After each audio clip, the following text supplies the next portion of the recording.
سلام علیکم. خسته نباشید. خوب هستین؟ سلامت. ما ممرون واسه سگا. ممرون ما سیاسه پول میخوایم بریم. از کجا بعد؟ فرایبورگ وایسا بگم سیاسه پول میخوام برم. پیاده نمیشه رفت. یعنی خیلی راه. باید بکنم این مسیر بریم خودم. چوییه چوییه. دقیقاً تشریف ببری راست میره سیاسه. آبم داره بخوام شنا کن. نه خودت اومدی. زدی میگی. خب بعد کرایه‌شون سوره خوبه یا نه؟ بالا میگیرم. از شمالی در اومدی رستوران. اشتباه میکنیم. من شمالی در اومدم.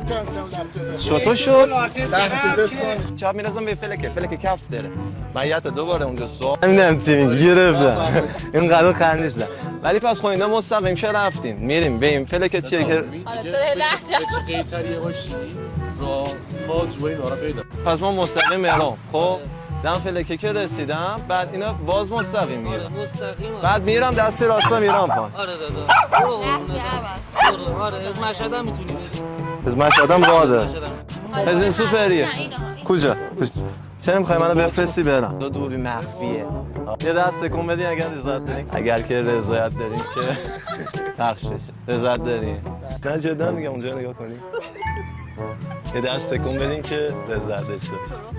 که رضایت دارین که پخش بشه. مرسی. لطفاً بدین که پخش بشه.